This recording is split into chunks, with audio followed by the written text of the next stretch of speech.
Jokowi miris ranking pendidikan dan kesehatan RI masih jauh tertinggal. Nih, mau tahu nggak kenapa rata-rata IQ orang Indonesia itu peringkat ke-10 dari 11 negara ASEAN?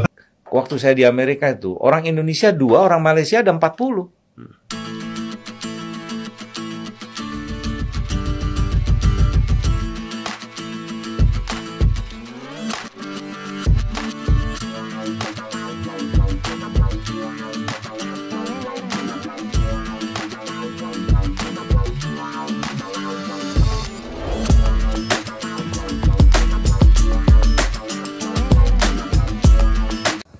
Assalamualaikum warahmatullahi wabarakatuh. Berjumpa kembali dengan Romlia Pratama. Teman-teman sahabatku semuanya, gimana kabar kalian?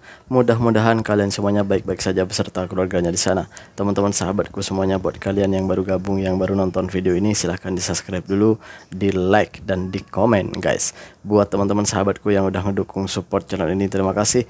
Mudah-mudahan kalian semuanya diberikan keberkahan umur, keberkahan rezeki, dimudahkan segala urusannya, baik urusan dunia maupun urusan akhirat. Amin ya rabbal alamin. Teman-teman sahabatku semuanya, baru-baru ini tuh beberapa hari yang lalu Presiden Jokowi itu mengatakan di beberapa media itu mengatakan bahwa tingkat pendidikan kita, kesehatan kita itu jauh banget tertinggal katanya guys.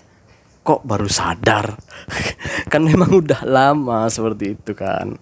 Kok baru sadar sih Pak? Kemana aja selama ini gitu? Kok baru mau lengser dari presiden? Bentar lagi kan udah out nih. Udah out kan? Udah out. Kirain bola sepak apa ya? Enggak lah.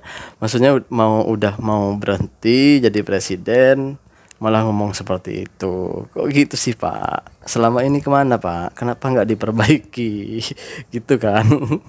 Oke guys, ini ada videonya guys. Jokowi miris ranking pendidikan dan kesehatan RI masih jauh tertinggal. Sumpah ini kritik tajam banget ya dari Pak Jokowi untuk presiden kita Pak Jokowi ya. Jokowi pun mengingatkan infrastruktur sebaik apapun tidak akan berdampak besar pada bangsa dan negara apabila SDM belum mumpuni. Gue sepakat sama kritiknya Pak Jokowi ya. Karena di pemerintahan Pak Jokowi sekarang itu banyak banget proyek-proyek mercusuar dan megah gitu. Sedangkan dua faktor tadi, kesehatan dan pendidikan kita kurang diperhatikan. Nih pendidikan, 65 juta orang tidak atau belum sekolah, 30 juta tidak tamat SD, 65 juta tamat SD aja. Terlalu timpang sama yang ada di bawah gue, lulusan dari perguruan tinggi. Kesejahteraan pendidiknya aja nggak diperhatiin gitu. Indonesia tuh gajinya paling kecil, rata-rata terendahnya gitu di antara negara ASEAN yang lain. Kalau ngelihat guru honorer makin sedih Pak. Banyaknya 500 sampai 1 juta. Bahkan masih ada yang di under 500 ribu. Nih bidang kesehatan, menilik data Kemenkes September 2023, masih ada 16 dari 34 provinsi yang belum memiliki rumah sakit tipe A. Sama provinsi baru jadi 38. 171 kecamatan belum ada puskesmas. Belum lagi kalau kita ngobrolin kekurangan dokter ya, akibat distribusi dokter tidak merata. Kalau begitu bener dong kata calon presiden Pak Anies Baswedan pada waktu itu. Percuma pembangunan di mana-mana, percuma kita membuat gedung tinggi, tetapi pendidikan kita, SDM kita, anak-anak kita itu masih rendah SDM-nya gitu. Masih rendah EQ-nya, masih rendah pendidikannya gitu. Jadi itulah kritikan dari Pak Anies pada waktu itu ketika beliau mau mencalonkan diri sebagai Presiden Republik Indonesia pada tahun 2024 ini guys. Jadi beliau sudah mengatakan sebelumnya, dan sekarang dikritik sendiri tuh sama Pak Jokowi. Pak Jokowi mengkritik Pak Jokowi. Gimana sih? Pak Jokowi mengkritik Presiden Jokowi gitu yang bener ya. Iya, baru sadar tuh Jokowi ya. Baru sadar Pak. Ya. Kemarin-kemarin tuh kemana aja Pak? Baru bangun tidur. Kok nyadarnya telat? Sadarnya telat sih Pak. Gimana Pak ceritanya Pak? Kok bisa sadarnya itu telat gitu ya? 10 tahun ini kemana aja? 9 tahun lah, oke lah. Yang 1 tahun gak usah dihitung lah gitu ya, karena sebentar lagi udah mau berhenti jadi presiden gitu. Oke lah, kita nggak hitung yang 1 tahun. Yang 9 tahun tuh kemana Pak? Jangan kelamaan Pak tidurnya Pak. Ya, kalau pendidikan kita itu masih rendah, kesehatan kita masih rendah, akibatnya apa? Ya, akibatnya orang-orang putra-putra bangsa itu EQ-nya akan rendah gitu. Itulah kenapa EQ kita di rata-rata dunia itu masih paling rendah, termasuk yang paling rendah gitu di dunia, guys. Mau tahu buktinya? Ini dia, guys. Nih, mau tahu nggak kenapa rata-rata IQ orang Indonesia itu peringkat ke-10 dari 11 negara ASEAN? Bahkan kita kalah loh sama Laos, sama Filipina, sama Kamboja, dan parahnya lagi, kalau misalkan di dunia, kita itu peringkat 130 rata-rata IQ-nya.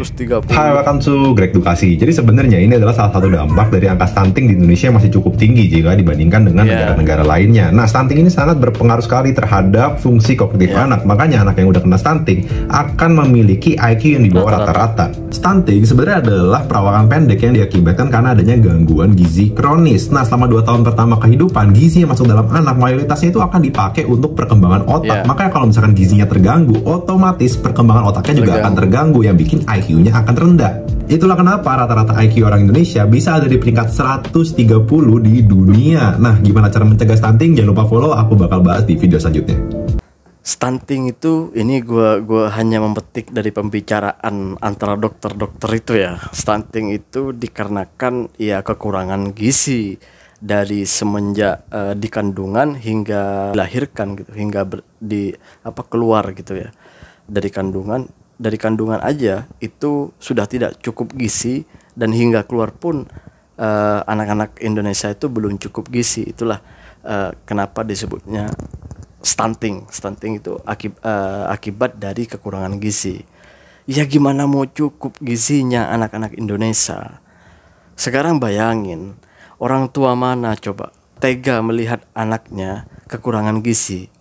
Orang tua mana yang tega? Gak mungkin dong orang tua setega itu kepada anaknya. Justru orang tua ini karena gak mampu untuk membeli makanan-makanan yang bergizi, atau seperti contohnya susu formula untuk anaknya, makanan-makanan yang bergizi untuk anaknya itu nggak mampu. Dikarenakan nggak mampu, disitulah banyak anak-anak Indonesia itu yang kurang gizi, bahkan semenjak dari kandungan gitu. Karena untuk makannya aja setiap harinya masih banyak saudara-saudara kita yang hanya cukup kerja sekarang, kerja hari ini, cukup untuk makan hari ini gitu. Itulah ya penyebabnya, selain dari kesehatan juga dari lapangan pekerjaan, penghasilan dari warganya gitu, guys. Ya seperti itulah. Ini ada pendapat juga bahwa Presiden Jokowi itu adalah presiden yang sama sekali tidak meninggalkan ketika nanti beliau sudah berhenti menjabat, beliau itu meninggalkan catatan buruk di pendidikan dan di kesehatan. Ini dia, guys. Saya mohon maaf harus mengatakan ke Pak Jokowi nggak meninggalkan legasi apapun di bidang pendidikan. Iya, iya. Itu clear tuh menurut saya. Clear. Ya kan. Jadi ya yang kasihan ini adalah beban kerja nanti untuk ya the next regime ini, the next president, karena kita nggak pernah memperhatikan persoalan pendidikan ini secara serius. Bukan bagian dari investasi. Bayangkan tahun 75-80 Malaysia belajar ke kita. Sekarang terbalik. Itu kan karena mereka sistemnya bagus. Mahathir percaya betul pada investasi pendidikan. Yang saya ingat dulu waktu saya di Amerika itu, orang Indonesia 2, orang Malaysia ada 40. Dulu orang Malaysia belajar sama kita. Jadi dulu kerajaan Malaysia ini mendatangkan guru dari Indonesia. Jadi mendatangkan tenaga pengajar itu dari Indonesia. Gitu, guys. Tapi sekarang malah sebaliknya. Kita itu malah ketinggalan jauh gitu. Seperti yang gue bilang di videoku sebelumnya. Malaysia ini, orang-orang Malaysia itu gigih mencari pengalaman, mencari ilmu, mencari pengetahuan untuk memajukan bangsanya, untuk memajukan negaranya. Akhirnya apa? Mereka ini semangat untuk memajukan. Ya kita mau gimana lagi? Kita harus sadar diri. Kita memang kekurangannya di situ. Dimana kita harus mengubah itu semuanya.